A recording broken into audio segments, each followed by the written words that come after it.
लोग यहाँ श्रद्धेय माननीय पूर्व प्रधानमंत्री स्वर्गीय चंद्रशेखर जी को की स्मृति सभा में इकट्ठा हुए। एक सद्भावना संवाद विषय रहा असहमति व लोकतंत्र।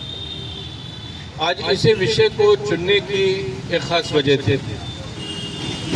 चंद्रशेखर जी की आज कभी संसद में, समाज में, देश में महसूस की जा रही है उस बुलंद आवाज की, उस राष्ट्र विवेक की आवाज की जो निर्भीक थी, निडर थी, निष्पक्ष थी।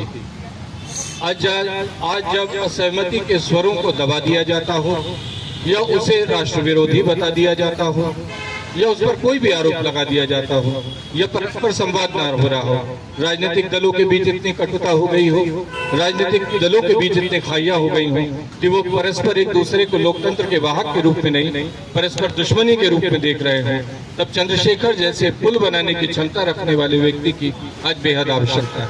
अपनी बात बेबाकी से रखना, निष्पक्षता से रखना और वाहिद खड़े होकर भी सही बात के साथ खड़े होना। उन्होंने हमेशा माना कि अगर अकेले भी खड़े होंगे तो भी बात अगर सही है तो सही होगी। आप हजारों लाखों की भीड़ के साथ खड़े होंगे और अगर बात गलत है तो गलत। ऐसे चंद्रशेखर जिन्होंने कहा कि विपरीत परिस्थितियों में खड़े रहना वाले लोग वही भविष्य बनाते, वही समाज बनाते।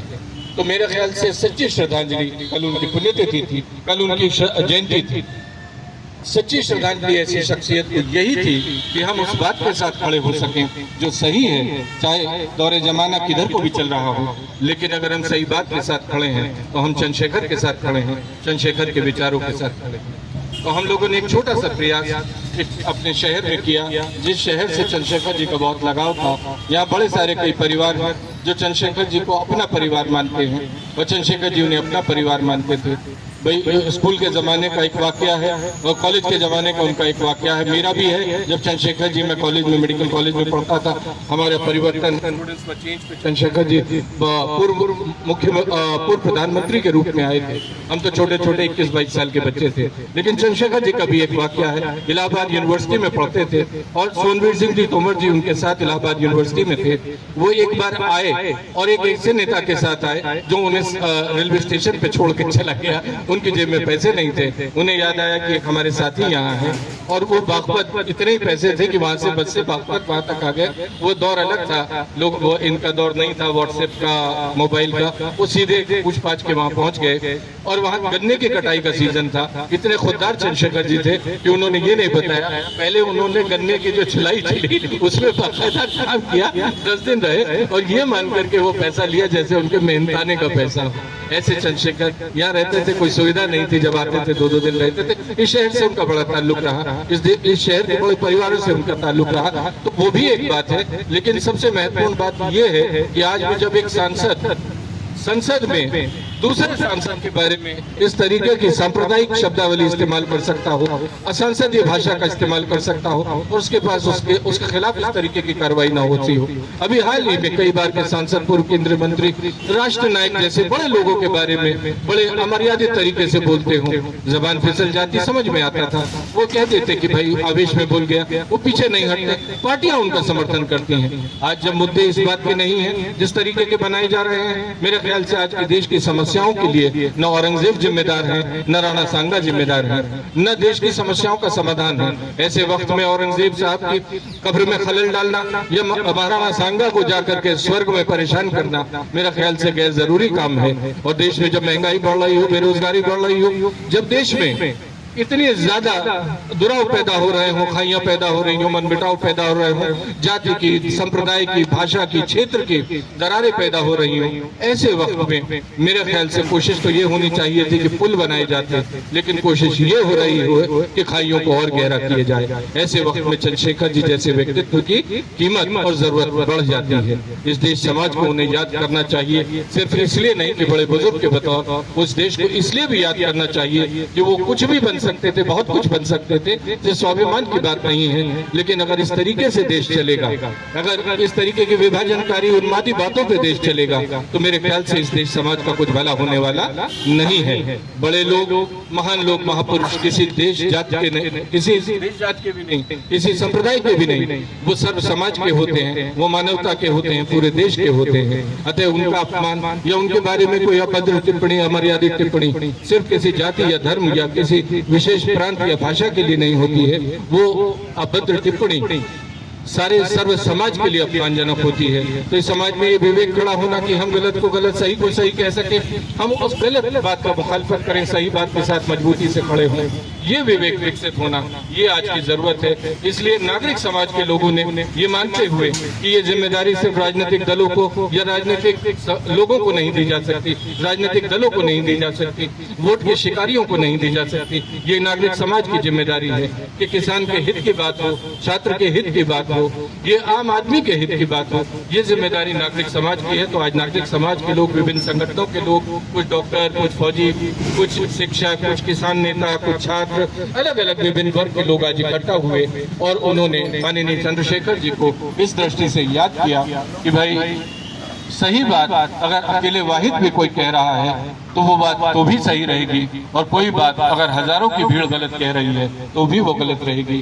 तो हमें कोशिश करनी चाहिए, कभी भी अंधकार रोशनी को निगल नहीं पाया, कभी भी मौत जिंदगी को निगल नहीं पाई। जिंदगी चलेगी, रोशनी रहेगी, और नागरिक समाज के लिए आशा है, ये एक संबल है, इसके साथ नागरिक समाज खड़ा है। हम अपील करते हैं महामहिम राष्ट्रपति द्रौपदी मुर्मू जी से कि ये नागरिक समाज की आवाज उन तक हम लोग एक ज्ञापन के रूप में पहुंचा रहे हैं, और हम निवेदन कर रहे हैं कि राष्ट्र विवेक का राष्ट्राध्यक्ष होने के नाते वो इस्तेमाल करें, और ऐसी तमाम ताकतें चाहे वो किसी भी राजनीतिक दल की हों, उन पर समाज भी अंकुश लगाए, राज भी अंकुश लगाए, और संत समाज भी अंकुश लगाए, और महामहिम राष्ट्रपति इस पर कोई ना कोई ठोस कार्रवाई करें, और जरूरत पड़े तो और भी ज्यादा नागरिक समाज का सहयोग लेकर के और इस पर निश्चित तौर पर कोई कार्रवाई करें। बहुत बहुत धन्यवाद। चंद्रशेखर अमर रहे। हमारी चंद्रशेखर जी से हमारी चंद्रशेखर जी से भेंट और वार्ता, जैसा मेजर साहब ने बताया कि उनके ऊपर हम एक मैगजीन निकाल रहे थे, 1-2 महीने में उन्हें बहुत पढ़ा गया। मेजर साहब थे, मैं था, सामने सलीम सिद्दीकी जी थे, दिन रात एक करके उसे पढ़ा गया। तो मैं ज़्यादा चंद्रशेखर जी से ज़्यादा सहमति नहीं रखता था, क्योंकि उन्हें अखबारों के माध्यम से खूब पढ़ा था, और मुझे ऐसा लगता था जैसे जनता पार्टी का जब प्रधानमंत्री कोई चुना जा रहा था तो उसमें वो विलेन की, खलनायक की भूमिका में थे, मुझे ऐसा लगता था। लेकिन जब उनका साक्षात्कार पढ़े, उनकी लिखी हुई जेल डायरी पढ़ी, तो मैं बहुत इम्प्रेस हुआ, बहुत प्रभावित हुआ उनसे। उन्हें पढ़ते पढ़ते बहुत सारी चीज़ें मेरे सामने आई। उनका एक बड़ा मशहूर किस्सा है जिसे ज़्यादा लोग नहीं जानते हैं। जब असहमति और सहमति की बात हो रही हो इस लोकतंत्र में, तो मुझे ध्यान है कि 1977 का जनता पार्टी वर्सेस कांग्रेस का जो चुनाव हुआ था, उसमें मैं भी और लोग युवाओं की तरह सक्रिय भागीदार रहा हूँ। तो वो इंदिरा गांधी वर्सेस विपक्ष के रूप में चुनाव हुआ था। उसमें जनता पार्टी की सरकार बनी, मोरारजी देसाई प्रधानमंत्री चुने गए, और मोरारजी देसाई और इंदिरा गांधी जी की सिंडिकेट और इंडिकेट के समय थे, आपस में 36 का आंकड़ा था, और मोरारजी देसाई बहुत जिद्दी थे। वैसे नेता जिद्दी होते हैं अमूमन। तो इंदिरा गांधी जी की कोठी को खाली करने का एक आदेश दिया गया। चंद्रशेखर जी को पता लगा, तो चंद्रशेखर जी सारे भेदभाव भूलकर उस इंदिरा गांधी जी के पास पहुंचे जिन्होंने 14-15 महीने उन्हें जेल में डाल रखा था, 19 महीने। उनसे पूछा कि आपको कोई दुख तकलीफ हो तो मुझे बताइए।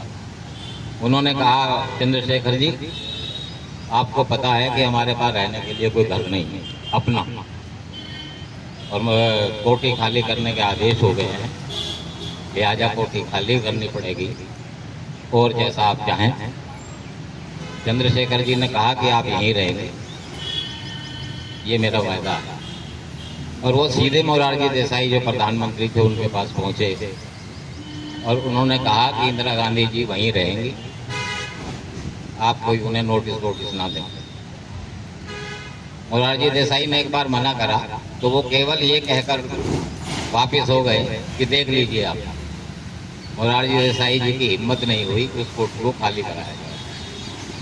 फिर आते हैं अगले, इंदिरा जी की हत्या हुई, राजीव गांधी प्रधानमंत्री बने, चंद्रशेखर जी अपना चुनाव हारे। उसके बाद फिर नोटिस चंद्रशेखर जी को जाता है। उस टाइम पे मकान खाली करवाने का जो भी मंत्रालय था वो अब्दुल गफूर थे बिहार के, उनके पास था। तो जब राजीव गांधी जी को ये पता लगा चंद्रशेखर जी कहीं नहीं गए किसी से कुछ भी कहने, जब राजीव गांधी को ये पता लगा कि चंद्रशेखर की आवास खाली करवाया जा रहा है तो उन्होंने अब्दुल गफूर को बुलवाया और उनसे कहा कि उनका नोटिस वापस लीजिए, चंद्रशेखर वहीं रहे। चंद्रशेखर जी कहते हैं कि हो सकता है मैडम ने कभी अपने बेटे को ये वाली बात बताई हो, उन्हें ध्यान हो, तो इस वजह से हुआ होगा। तो असहमति और सहमति लोकतंत्र में यही होती है। वो बात के धनी थे, ये सभी जानते हैं। तो मैं इतना ही कहना चाहूँगा, संभवतः ऐसा नेता कोई और पैदा हो, हमारे बीच में आए, जो इस देश की जो भी हालात हैं उन्हें सुधारने की कोशिश करें। अब तो बिगाड़ने का काम हो रहा है, जैसा मैं देखना चाह रहा हूँ। मतलब अखबार पढ़ने को तबीयत नहीं करती, आपको मीडिया में किसी चैनल को देखने को तबीयत नहीं करती, सब एक तरफा चल रहा है। तो मैं इसी बात से अपनी बात समाप्त करूँगा। आप सभी का धन्यवाद जो मुझे समय दिया। Thank you very much.